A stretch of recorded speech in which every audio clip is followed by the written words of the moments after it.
Good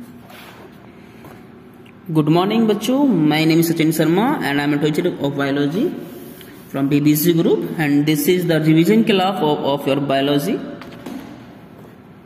I think picture is clear now. Okay, so just a minute guys, just a minute. Yes, okay, this is biology class. बेटा आपके exam आने वाले हैं, आपको पता है, और आपके एग्जामिनेशन में कुल आपके 15 MCQs आएंगे और जिसमें से ईच MCQ जो होगा वो 2 मार्क्स कैरी करेगा। मतलब टोटली मिला के आपके 13 मार्क्स का एग्जाम होने वाला है। आपको क्या करना है, मैं जो आपको रिवीजन क्लास ले रहा हूँ, जो रिवाइज करा रहा हूँ, उसी रिवीजन में से बेटा आपके मोस्टली जो MCQs आने वाले हैं तो सभी लोग उसको तो पक्का करके चलेंगे।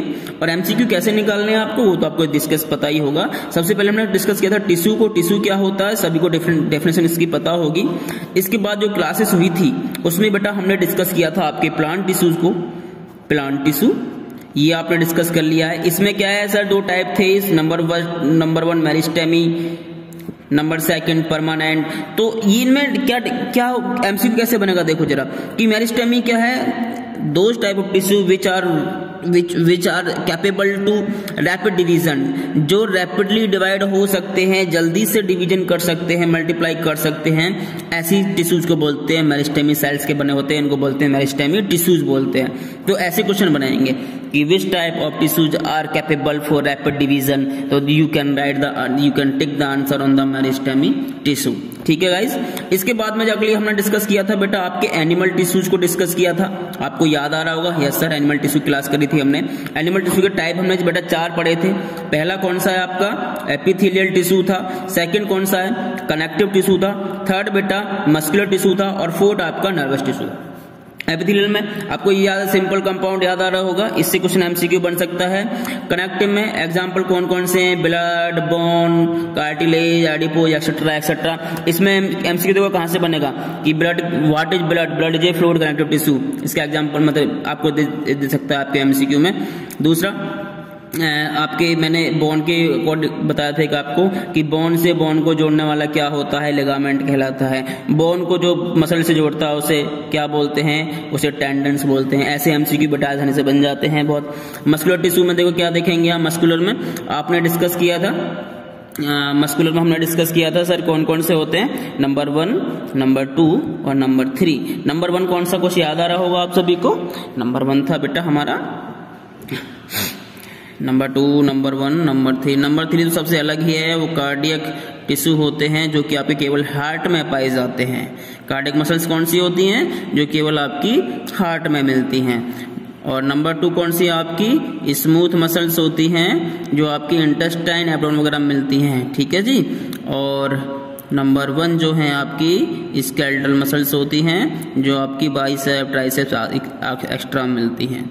ठीक है, तो इनमें से MCQ देखो कैसे बनेगा मेरे लाल। देखो जैसे कि स्केलेटल मसल्स होती हैं, ये कैसी होती हैं, वॉलेंट्री इन नेचर, हमारी डिजायर के अकॉर्डिंग काम करने वाली होती हैं। तो ये कैसी है, वॉलेंट्री। मेरी उंगली चल रही है, मैंने डिजायर करी सो ऐसे करूं, ऐसे हो सकती हैं, ये डिजायर के अकॉर्डिंग काम कर रही है नहीं कर रही हैं। तो आपसे पूछ सकता है MCQ में, smooth muscles, the nature of smooth muscles are, कैसा लिखेगा, वॉलेंट्री होती है, इनवॉलेंट्री होती है, कैसे होती है। तो स्मूथ मसल सेकंड वाली है, काम लेंगे पेट में, जो आप खाना खाते हैं वो पचेगा, आपका उस पर कोई कंट्रोल नहीं है, मतलब ये कैसी है, इनवॉलेंट्री नेचर की है। तो स्मूथ मसल जो होती हैं वो इनवॉलेंट्री नेचर होती हैं, मतलब उन पर हमारा कोई भी कंट्रोल या कोई भी कोऑर्डिनेशन नहीं होता, मतलब कंट्रोल नहीं होता है। तो कंट्रोल नहीं है तो वो कैसी इनवॉलेंट्री नेचर है। तो ऐसे MCQ बेटा बनेंगे आपके।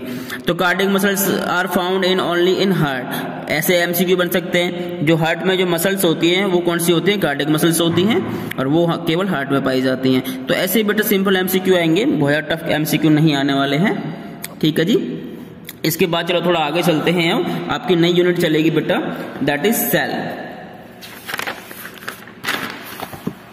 अब सेल क्या है सभी को पता है, cell is the smallest structural and functional unit of any organism. ठीक है बेटा जी, आपको सभी को डेफिनेशन इसकी याद होगी। सेल के दो टाइप होते हैं सर, प्रोकैरियोटिक होता है और यूकैरियोटिक होता है। इनमें डिफरेंस क्या होता है आप सब क्लियर कर चुके हैं। प्रोकैरियोटिक सेल्स वो होती हैं जो कि अनडेवलप्ड सेल होती हैं, मतलब कि इनके अंदर ना न्यूक्लियस होता है, ना माइटोकॉन्ड्रिया, ना गोल्गी बॉडी, ना एंडोप्लाज्मिक रेटिकुलम, ऐसा कुछ नहीं होता, सिंपल सेल्स होती हैं, example bacteria. While eukaryotic cell जो होती है अपने डेवलप्ड सेल होती हैं, मतलब कि इनके अंदर न्यूक्लियस भी होगा, एंडोप्लाज्मिक रेटिकुलम भी होगा, गोल्गी बॉडी, राइबोसोम्स एक्सेट्रा दुनिया भर की चीजें इसके अंदर होती है। ठीक है जी, तो डिफरेंस पता पड़ा आपको। अच्छा, अब आपसे क्या करेगा, आपको जो डिस्कस यहाँ पे याद करना है कि एक प्लांट सेल का डायग्राम मैंने आपको बनवाया था नोटबुक में बेटा, वो सभी को क्लियर करना है। ये देखिए, ये दिख रहा है आपको, ये आपकी एनसीईआरटी में प्लांट सेल का डायग्राम है, ये आपको अपनी कॉपी में आपके बना हुआ होगा, इसको बेटा कंफर्म कर लेना है सभी को। देखो ये क्या है, दिस इज द न्यूक्लियस। ठीक है, ये न्यूक्लियर जो कवर है ये this is called nuclear membrane. बीच में जो डार्क पार्ट आपको दिख रहा है that is the nucleolus. Okay guys, इसी में होते हैं क्रोमेटिन फाइबर्स। इसके साइड में जो ये लग रहा है ये वाला पार्ट, ये जो दिख रहे हैं आपको, ये these are the endoplasmic reticulum, ये लाइसोसोम्स है। देखो ये बहुत इंपॉर्टेंट चीज है, ये जो घूम यहाँ पे है, एक यहाँ पर दिख रही है, एक आपको यहाँ पे दिख रही है, ये क्या है, these are the mitochondrias, very important, which are called the power house of the cell. ये तो पता है ना, माइटोकॉन्ड्रिया को क्या बोलते हैं, power house of the cell बोलते हैं। ठीक है सर। अच्छा बेटा, ये क्या है आपका क्लोरोप्लास्ट, बहुत इंपॉर्टेंट चीज है। क्लोरोप्लास्ट यहाँ पर क्यों है, क्योंकि this is the structure of plant cell. Plant cell में क्लोरोप्लास्ट होता ही होता है, अगर एनिमल सेल होती तो बेटा वहां पर क्लोरोप्लास्ट नहीं होता। बात क्लियर है यहाँ तक। ये बड़ी सी जो चीज दिख रही है, दिस इज वैक्यूल्स। ये क्या है, ये वैक्यूल्स है। ठीक है, माइक्रोट्यूबल्स। तो ये बहुत सारी चीजें इसमें पड़ी हैं। This is the prokaryotic cell and this is the plant cell. ठीक है, नीचे डायग्राम जो दिख रहा है एनिमल सेल का है। ठीक है, बट आपको प्लांट सेल को जरूर करना है, ये बहुत इंपॉर्टेंट है, ये आपको क्लियर करना है। ये दिख रही है बहुत मोटी मोटी जो वॉल टाइप स्ट्रक्चर है, दिस इज सेल वॉल। और ये प्लांट में सेल में किसकी बनी होती है, प्लांट सेल में जो सेल वॉल होती है सर वो बनी होती है आपकी सेलुलोज की। ठीक है, ये सभी को पता होगा। तो बेटा ये आपको यही क्लियर करना है। दूसरी चीज इसमें एक चीज और आएगी आगे, cell theory. Cell theory, cell theory क्या है, साइंटिस्ट स्लाइडेन एंड स्वान, ये दोनों ब्रिटिश साइंटिस्ट थे। इन 1839 में इन्होंने सेल थ्योरी को प्रपोज किया था। लेकिन इसमें आपको एक नाम और याद रखना है, साइंटिस्ट रुडोल्फ वर्चो का। Scientist Rudolf वर्चो। रुडोल्फ वर्चो ने क्या काम करा था, इस सेल थ्योरी को थोड़ा सा एक्सटेंड किया था, एक्सटेंशन किया था, इसमें कुछ ऐड किया था। तो अकॉर्डिंग टू सेल थ्योरी, तो जो मॉडर्न सेल थ्योरी है उसमें सिर्फ आपको दो ही बातें याद रखनी है बेटा। हाँ देखो, अगर कोई पूछे who propose the cell theory तो आप नाम लेंगे स्लाइडेन एंड स्वान का इन 1839। बट रुडोल्फ वर्चो ने भी इस जो सेल थ्योरी है इसमें कुछ एक्सटेंशन किया था, कुछ चीज ऐड करी थी, और ये भी बहुत इंपॉर्टेंट नाम है यहाँ पर। लेकिन अगर कोई आपसे पूछे who propose the cell theory तो आपसे इन दो का नाम ही लेंगे, स्लाइडेन एंड स्वान। अब सेल थ्योरी है क्या, वो क्या, उसमें सिर्फ दो लाइन लिखनी है बेटा आपको। ये दो लाइन बेटा सभी को याद होनी चाहिए। पहली लाइन क्या है, all living organism are composed of cells. सेल्स से मिलकर बने होते हैं सभी लिविंग ऑर्गेनिज्म। एंड क्या होते हैं, एंड प्रोडक्ट्स ऑफ सेल्स। ये तो बेटा पहली लाइन है। ये क्या है, all living organism are composed of cells and products of cells. एक लाइन याद होगी।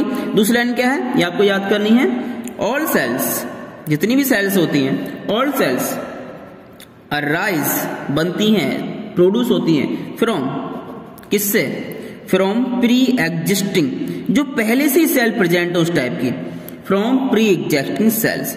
कोई भी सेल का फॉर्मेशन होगा, कोई भी नई सेल बनेगी तो वो अपने जैसे ही जो पहले से एग्जिस्ट सेल करती होगी उसी से बनेगी। ये दो चीजें आपको याद रखनी है और इसी को हम बोलेंगे बेटा सेल थ्योरी। ठीक है, आज बेटा इतना ही करूंगा, कल मैं आपको फिर से कुछ और आगे ले चलूंगा जहां से आपके एमसीक्यू बनेंगे। जैसे आपके जो सेल ऑर्गेनेलिज हैं like mitochondria, Golgi body, chloroplast, वो बेहद इंपॉर्टेंट है, इनसे आपके एमसीक्यू बनते हैं, उनको डिस्कस करेंगे। तो कल की जो क्लास है बेटा बेहद इंपॉर्टेंट होने वाली है, क्योंकि कल हम आपका माइटोकॉन्ड्रिया वगैरह डिस्कस करने वाले हैं।